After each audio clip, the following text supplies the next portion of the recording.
Do you want to know how I spent the last 2 years in real estate hell, from a lease to purchase or a land contract offer or deal? Well, stay tuned. Do I have a story for you?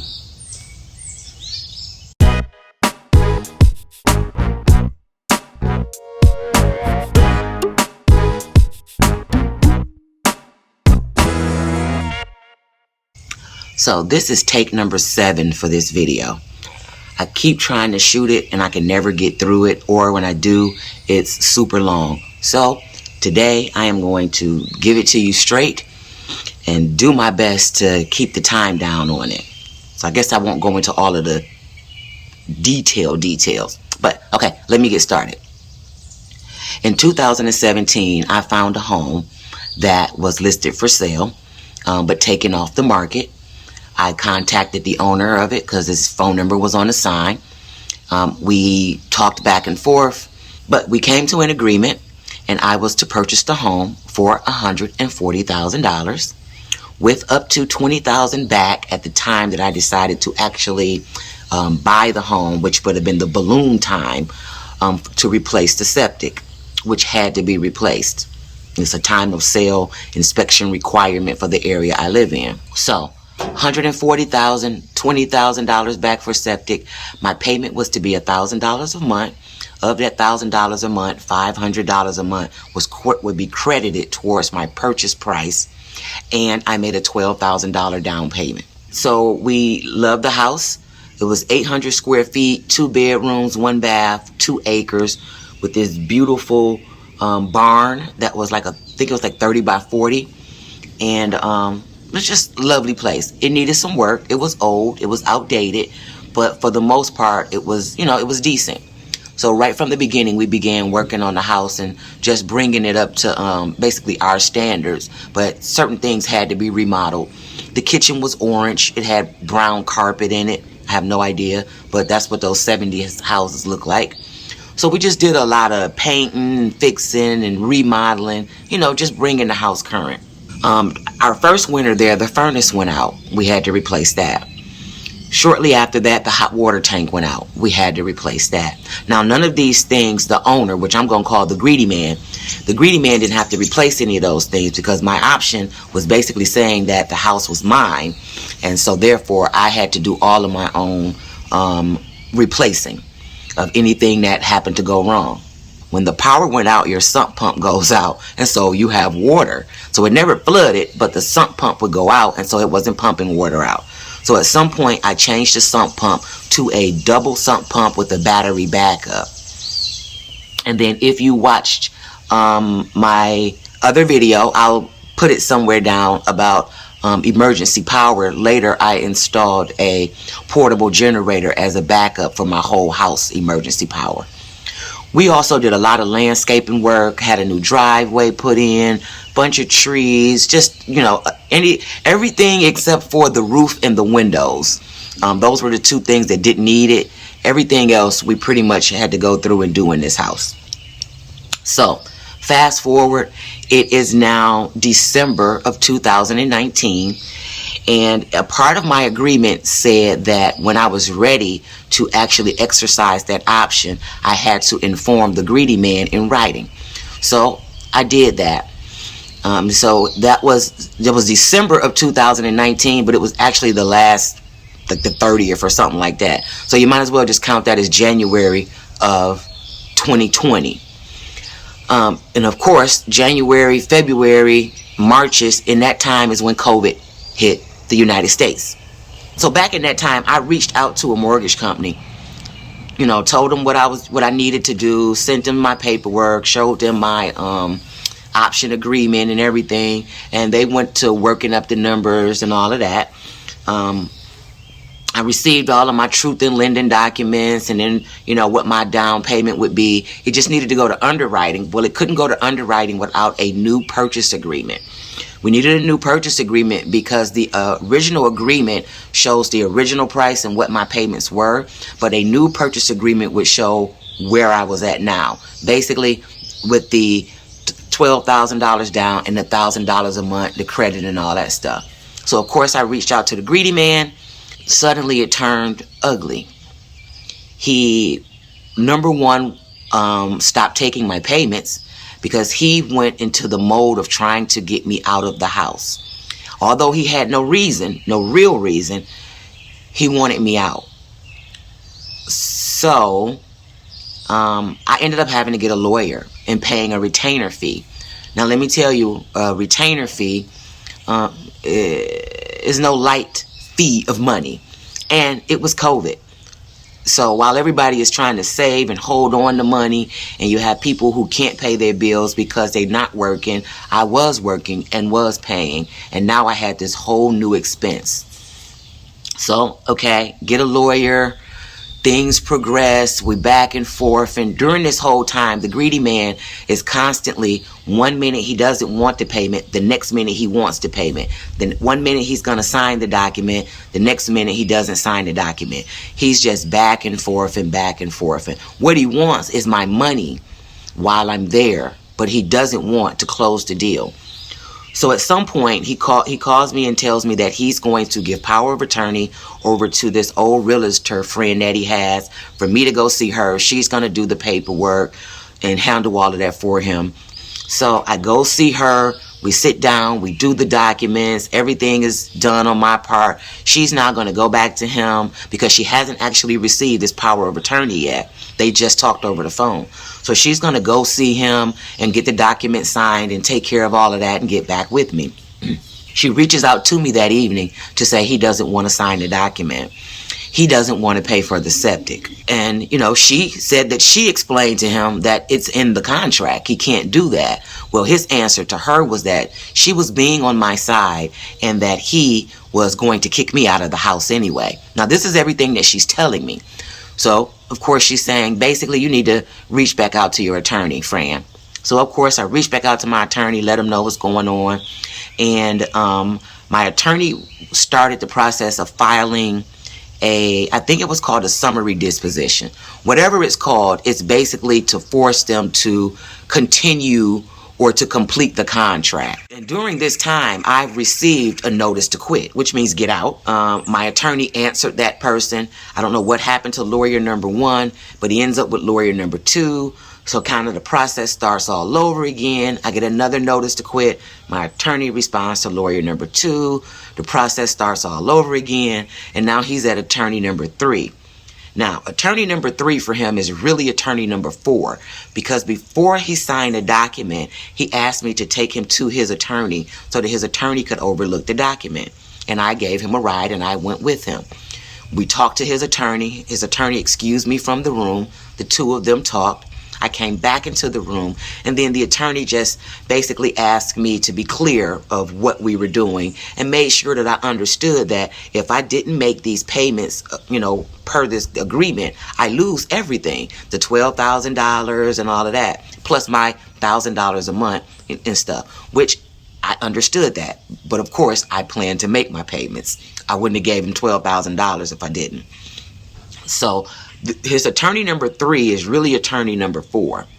But the funny thing is, during all of this, when he was getting all of these attorneys and, filing all this paperwork, he never went back to attorney number one, which is strange. But then again, it isn't. So attorney number three files, basically, I think she might have filed the same thing before we ended up filing ours. And they wanted to end the contract. And they cited the work that I had done on the home as if I didn't have permission to do this work, which in the contract, I did have permission to do this work. Now, along with the work that I was doing, he never entered the home after I moved into the home. So technically, the outside of the home, he could see the work. He didn't know what work was done on the inside. The work that he knew was because I told him, because every month when I paid him, we would chit chat. And there was nothing to hide. Yeah, I'm converting this. I'm doing this. One or two things I had him actually sign off on. So he knew what I had done to the home. And it was never a problem. So, attorney number three, his paperwork makes it to the court before ours. And we have a court date, which was in December of... Oh, wait, let me back up. So, he reached out to my attorney and asked my attorney to draw up a purchase agreement. Purchase agreement number 2. My attorney said, okay, he was going to draw it up. And he wanted to collect his money now because he hadn't been collecting, just holding on to it. So my attorney says, okay, I'm sending him out the document. Go ahead and get him his payment. Da-da-da-da. His friends, this woman and this man, came over with him to pick up his payments, multiple payments.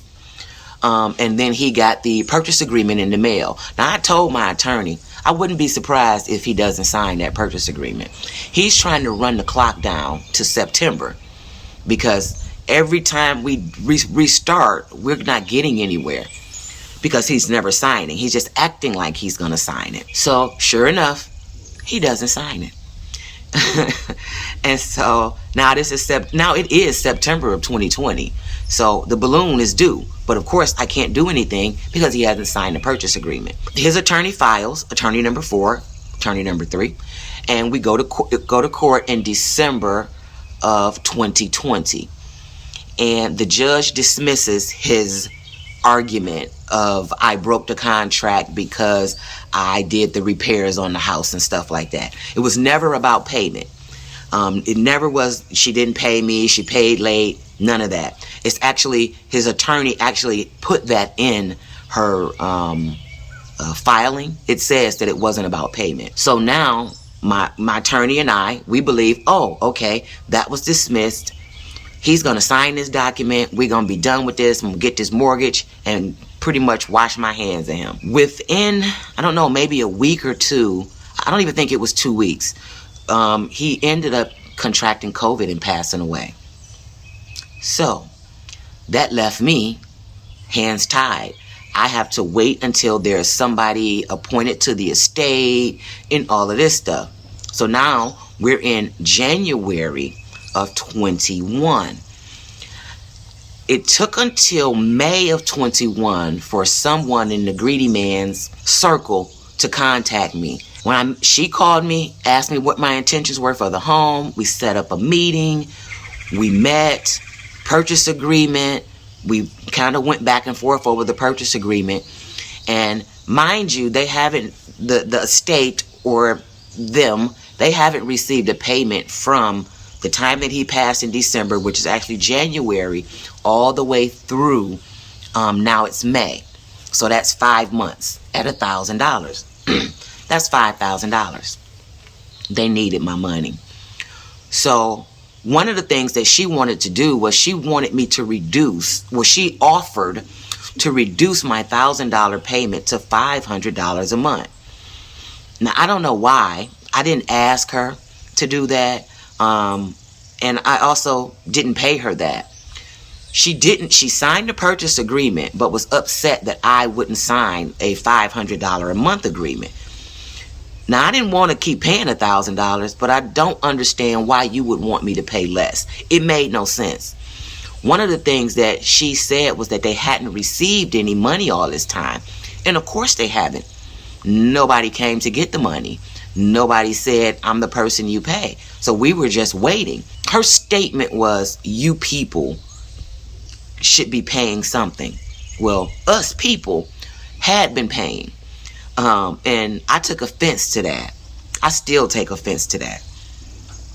Mental note, if you having a conversation with somebody and the words you people are finna come out of your mouth, stop. Reassess it, read the room, and make another statement.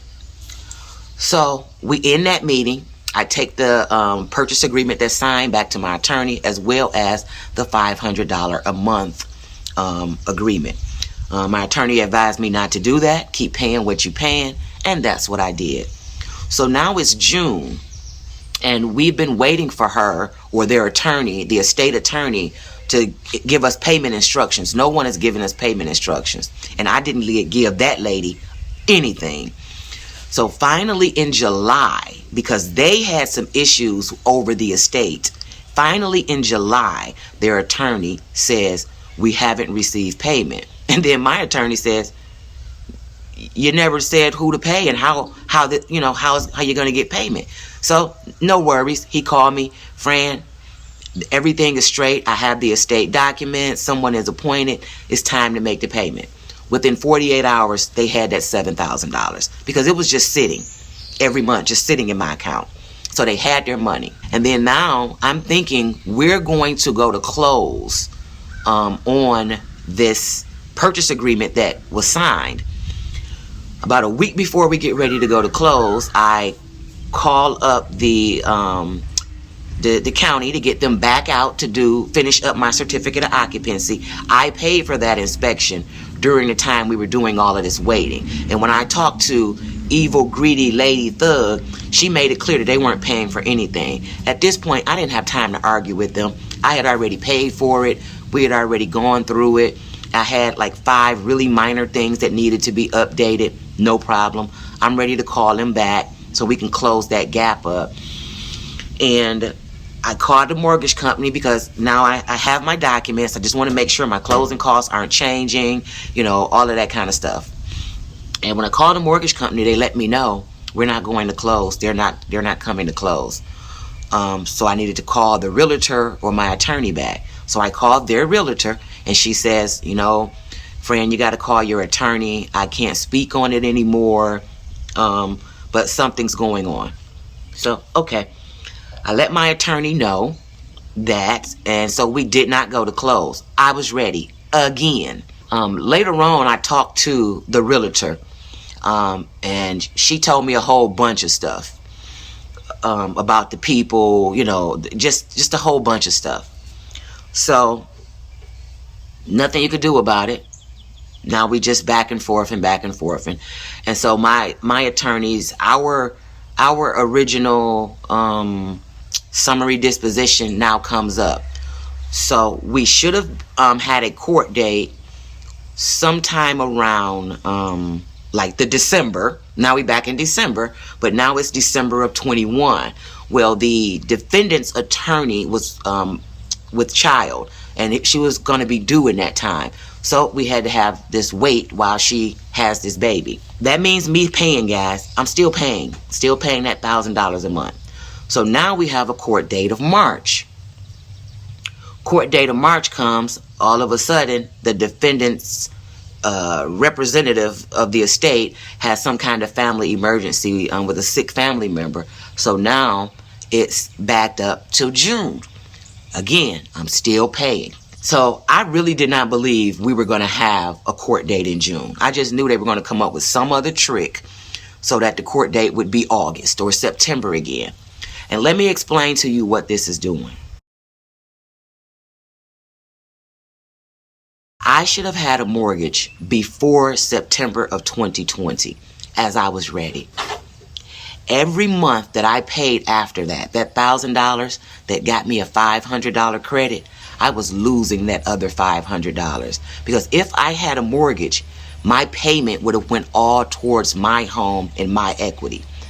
But now I'm still giving them basically an extra $500 a month.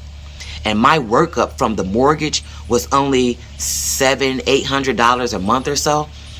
Because at this point, what I owe on this house that was $140 is somewhere down to like $100,000, somewhere in that range. But I'm basically giving them extra money a month. I'm paying for my attorney. I'm paying for their attorney. I'm paying for all of the inspections. I'm just doing everything because basically I'm trying to get this done, get them out of it. Basically, they were neither Greedy Man or Greedy Man's legal thug ever planned on completing this deal. What they wanted to do was kick me out of the house, keep all of the work that I did to the house, keep my $12,000, and then keep my $1,000 a month for the course of, in the end, we went to court in June.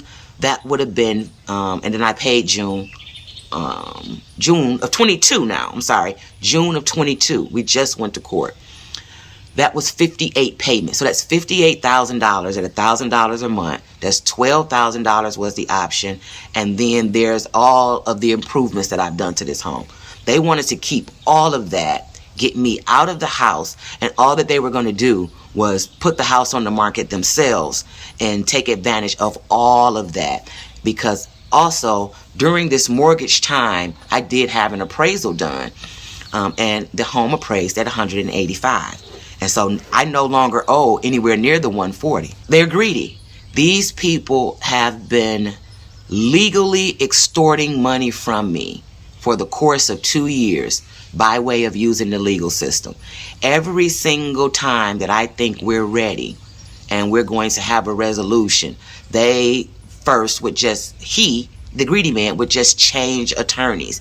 I believe his old attorneys were like, hey, you know, we can't do this or whatever. I really don't know, because next thing you know, he has another one and another one. So I'm just paying everybody. That original retainer fee for the attorney, completely gone. I'm over $20,000 into this attorney. Way over. I don't even look at my bill. I just pay something on it because I don't want to make myself upset. Like I said, in the end, that was what they wanted. And I believe they were stalling, but they were not in a hurry because I am still paying them. Also understand, every time they switched attorneys and my attorney had to write an attorney, call an attorney, file, all of that stuff costs money. Nothing is free. Nothing is free. If I send my attorney an email to say, hey, what's the status on the case? Him responding, that's on my bill in quarter increments. So it's 15 minutes email at this cost. I learned to stop doing that. Just wait. So we go to court. That was June the 13th and the 14th, 2 days. And so we are awaiting the judge's decision. If in order for me to tell you about court, this video that's how it gets long. But when I tell you those people lied and lied and lied, and the realtor lady, the lady who was telling me everything, the lady who explained to me about all these ethics, and she's been doing this for years, that woman came to court and she lied for them too. One thing that I want you to know is basically how this affected me. Just as I started to make my YouTube videos, I thought that we were going to be closing this up, and so my savings was going to go towards purchasing the house, and then I was going to use the rest to jump off the campground and get those things started. Well, it didn't happen because I've been in real estate jail hell. So I couldn't do it. I couldn't make any moves because everything could have put anything at jeopardy. So I couldn't change jobs. You know, I wanted something telework. I'd like to stay where I'm at, but you can't change jobs because I never knew when it would be time to get the mortgage. And you know how mortgages are. If you change jobs, you know, you might need to be there 90 days or 6 months or something like that. Even though I didn't plan on going outside of the agency that I've been with for over 20 years. I had to be careful on my credit because at any time they could want to pull my credit. Oh, and by the way, every single time that I thought that they were ready and I went back to the mortgage company and they reworked my stuff for the mortgage, each one of those was a hard credit pull. I have 6 or 7 hard credit pulls for this. And you know that those stay on your credit report for what, 3 years?